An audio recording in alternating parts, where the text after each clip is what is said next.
ইমরান, ফ্রিজে মাছ মাংস যা ছিল সব রাঁধছোস? হ্যাঁ বেকরাইন দিলাইছি।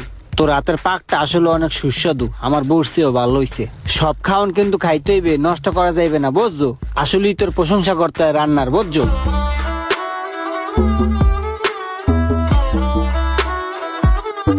বন্ধু একটা কাম করি, খাইয়ে লইয়া আমরা ঘুমাই, হাতে তো বহুত সময় আছে, কাল গোজা মুহানে আর একটা দিন বেড়াই।